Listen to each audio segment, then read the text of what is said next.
జూబ్లీహిల్స్ ఉప ఎన్నిక ప్రశాంతంగా కొనసాగుతోంది. ఉదయం 9 గంటల వరకు 9.2% పోలింగ్ నమోదైంది. ఉదయం నుంచే ఓటేసేందుకు పోలింగ్ కేంద్రాలకు ఓటర్లు క్యూ కడుతున్నారు. జూబ్లీహిల్స్ ఉప ఎన్నిక బరిలో కాంగ్రెస్ నుంచి నవీన్ యాదవ్, బీఆర్ఎస్ నుంచి మాగంటి సునీత, బీజేపీ నుంచి దీపక్ రెడ్డి నిలిచారు.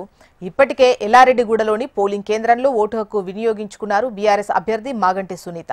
తన ఇద్దరు కుమార్తెలు, కుమారుడితో కలిసి వచ్చి ఓటేశారు. మరోవైపు యూసఫ్గూడ చెక్పోస్టులోని పోలింగ్ బూత్ ను కాంగ్రెస్ అభ్యర్థి నవీన్ యాదవ్ పరిశీలించారు.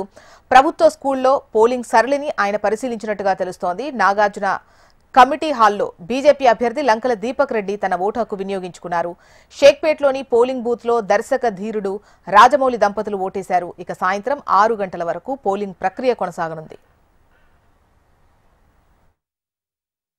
ఈరోజు జూబ్లీహిల్స్ బైపోల్స్ ఎలక్షన్ లో భాగంగా యాజ్ ఎ క్యాండిడేట్ నేను పొద్దున్న నుంచి కూడా షేక్పేట ఏరియాలో తిరగడం జరుగుతుండే. నేను ఇక్కడికి నా బూత్ సొంత బూత్ అయినటువంటి 301లో ఇప్పుడే వేయడం జరిగింది. ఎక్కడ పరిశీలించినా ఎక్కడికి పోయినా కానీ జనాలు లైన్లలో ఉన్న వాళ్ళు ఇలా అని చూపిస్తున్నారు. దాని మీనింగ్ మీరు అర్థం చేసుకోవచ్చు. సో ఓటర్ సడలి బాగానే జరుగుతున్నది. చిన్న చిన్న ఈవీఎం మిషన్స్ అక్కడక్కడ మోరాయించినాయి, ఇప్పుడు మళ్ళీ స్టార్ట్ అయినాయని చెప్తున్నారు.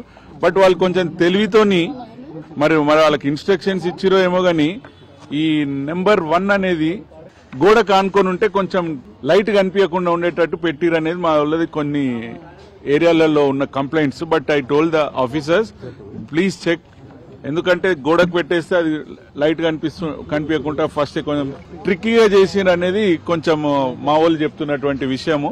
బట్ అయినా కానీ వాళ్ళు పరిశీలిస్తున్నారని చెప్పారు.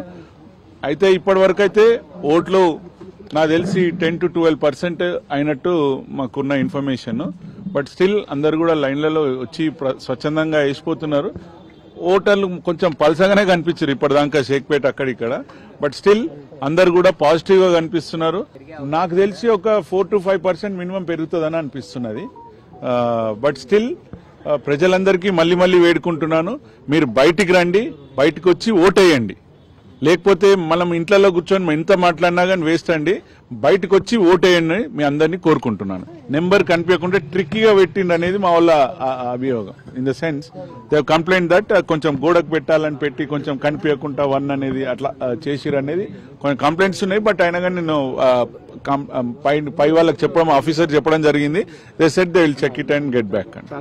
రాత్రి కాంగ్రెస్ పార్టీ వాళ్ళు మా యొక్క యువమోర్చా నాయకుడిని అసలు కాన్స్టిట్యున్సీ కార్నర్ మీద వాళ్ళు నార్మల్ గా రేపు ఇవ్వవలసిన కిట్స్ అవి పంచుకుంటున్నారు. అంతే, కిట్స్ ఉంటాయి కదా రేపు పొద్దున ఏమి పేపర్స్ అక్కడికి వచ్చారు, రేపటి నుంచి మీరు తిరిగితే మీరు అని చెప్పేసి కొట్టడం జరిగింది. ఇది ఎంతవరకు కరెక్ట్?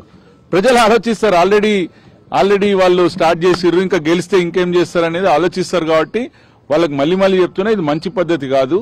ఇప్పటికన్నా ఈ రోజు జరుగుతున్నటువంటి సడలిలో ఎవరైనా సరే స్వచ్ఛందంగా వస్తుంటారు. వాళ్ళని మీరు అబ్స్ట్రక్ట్ చేయొద్దని చెప్తున్నాం అక్కడ వాళ్ళ నాయకులకి. వాళ్ళు ఇప్పటికన్నా వాళ్ళ మీద రౌడీ షీటర్లు ఉన్నారట. ఇప్పుడు నిన్న వచ్చిన వాళ్ళు రౌడీ షీటర్లు వచ్చి కొట్టుడు ఎంతవరకు కరెక్ట్ రాత్రిపూట? సో దీన్ని ఖండిస్తున్నాము. డెఫినెట్లీ దానికి ప్రజలే గుణపాఠం